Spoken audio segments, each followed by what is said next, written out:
Hi friends, welcome back to my channel. I gotta tell you, this has been the year of me discovering all of the amazing stories that exist in graphic novels. I'm coming at you today with two more graphic novels that I have read. These are similar in the genre umbrella that they fall under.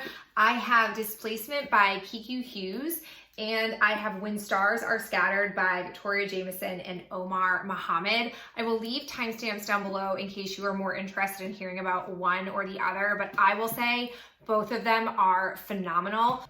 So let's go ahead and start with Displacement. So like I mentioned, Displacement is by Kiku Hughes. And essentially the premise of this is it's focused on Kiku being brought back in time to the Japanese internment in America that her grandmother experienced in World War II. I spoke about this before when I was doing a review of They Called Us Enemy, but as a reminder, during World War II in the United States, Japanese Americans were rounded up and were placed in internment camps in a lot of Midwest states, from what I've come to understand, like Arkansas, other states where they really weren't meant to be there, but they threw together these bunks and kept them in barbed wire cages with the idea and the premise of that they were likely sharing information, important information, with their Japanese relatives during World War II. Whole thing is ludicrous, but it is a piece of our history that I don't think is focused on enough. And so I really thought it was important when I read They Called Us Enemy to discuss it in that particular video. I'll link it up here. I think it's a topic that needs more light shined on it. It just is a part of our history that I don't think we're willing to acknowledge enough of, and it was wrong. What happened was wrong.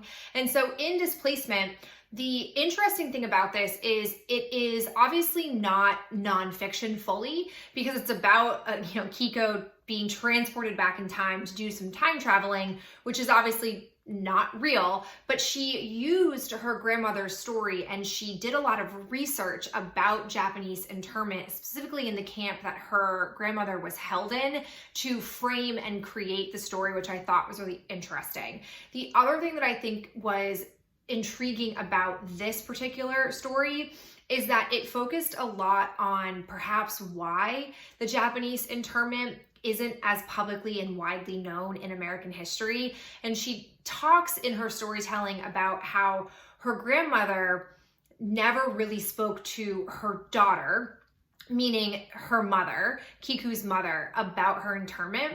She sort of just pushed it inside of herself and didn't really bring it up. They also talked about the fact that her mother, Kiku's mother, doesn't know how to speak Japanese. Kiku doesn't know how to speak Japanese, and it contributes to the fact that her grandmother, her mother's mother, didn't want them to learn Japanese because there was that sense of they needed to assimilate to prove how American they were. And that to me is so heartbreaking, to know that because of this internment, a whole culture of people were forever silenced and smothered, and their culture didn't get passed on to their other family members because they didn't want them to be anything other than American. It's really upsetting to me. I think that's really upsetting. And I think that that story was really interesting. And she talks about the fact that her grandmother died at a young age, so she never got to know her grandmother. And so she had to do a lot of research to dig deeper into this topic. And I think that by doing that, it allowed her, Kiko, to better understand what her grandmother went through, and it was really powerful. So I definitely recommend this. I think that similar to survival stories of the Holocaust, you can't read enough of them. They are not all the same. Everyone's experience is very different. Everyone's experience is very valid and deserves to be heard. And I just thought this was a really powerful way to have one person share how they were able to connect with the experience of a relative that they did not get to hear firsthand from that relative. I thought this was really, really well done. And I read it in just a couple of days. I really swallowed it. And I actually bookmarked one section that I think really highlights the idea of the silencing of a culture. The illustrations, very clean, very easy to follow. I thought this was a really nice, if you're not someone who's experienced graphic novels very well, I thought this was one to easily get you into this type of book. So this basically is a conversation where Kiku and her mother are talking about the fact that she can time travel, and her mother reveals that she also has been time traveling before. So it says, what do you think causes them? I mean, how do we keep traveling back to the same time and place? Her mother says, I don't think we are traveling through time or space, really. I think we're traveling through memory. I think sometimes a community's experience is so traumatic, it stays rooted in us, even generations later. And the later generations continue to rediscover that experience since it's still shaping us in ways we might not even realize. Like losing the ability to speak Japanese, losing connection to Japanese culture. They're all lasting impacts of the camps that travel down the generations. And so I share that excerpt because I think that relates back to what I was saying earlier about the fact that because of this internment, there was a whole aspect of Japanese culture that just died here in America. And that is so wrong. It really bothers me. It really bothers me so much. And maybe I feel this way because I stayed with a host family in Japan when I was in high school. I was there for about 3 weeks in Tokyo, and their culture is so rich and fascinating and beautiful. And to have that just be squashed because of fear, like it bothers me. So I really have to say, this is an excellent, excellent graphic novel. I loved the premise. I loved how it went beyond the idea of just the story of the internment, but looked into the generational problems that internment resulted in.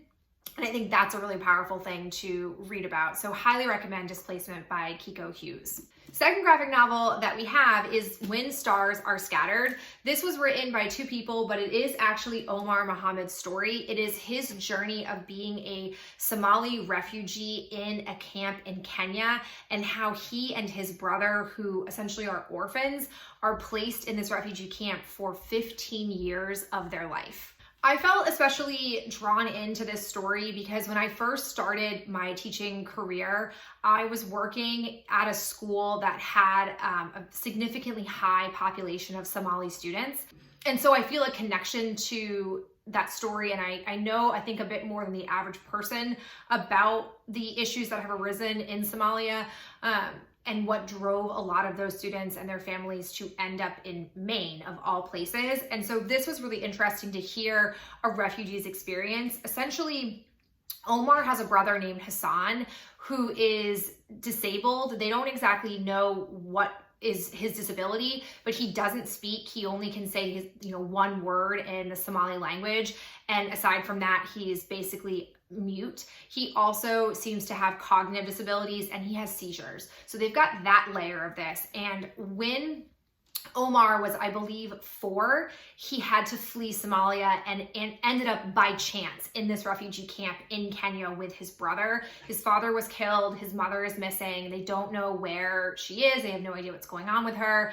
And when they get to the refugee camp, they have been assigned another woman who has no children of her own, who is willing to be their essentially foster mother. So they have a tent or a home placed right near her.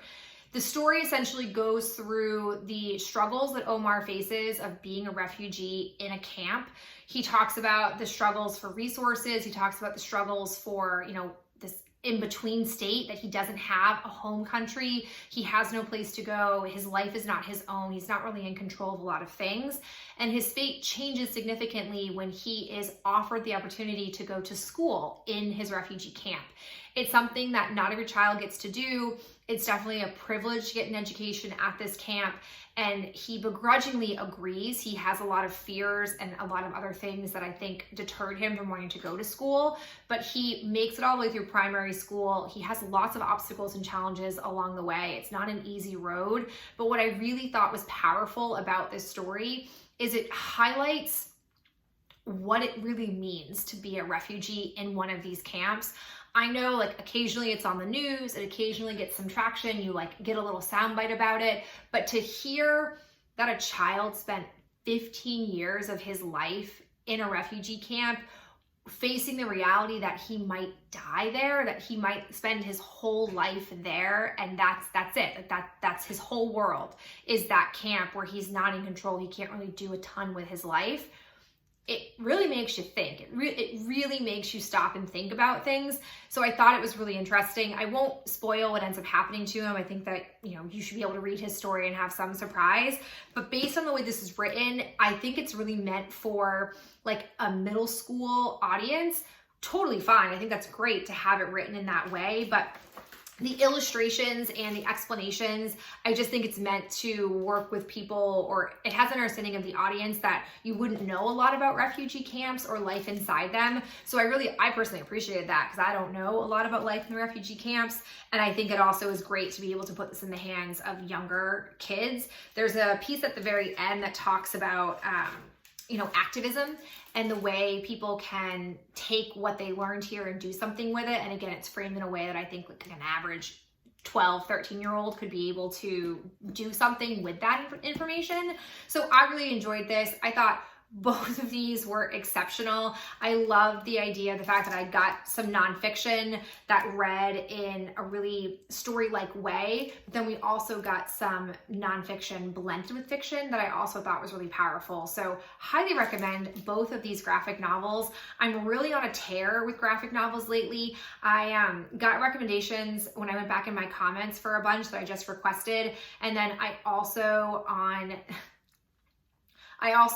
Get Underlined was seeing some articles posted for graphic novels. So I've put in a lot of requests recently, and I can just chew through these, which is why you're seeing so many. But I just have really come to love graphic novels this year. I think that they are a really awesome storytelling platform, and I can't wait to get my hands on more. But that is it for me. I so appreciate you being here and, you know, hearing my thoughts on these two books. If you've read them, let me know your thoughts down below in the comments, and I'll talk to you in my next video real soon.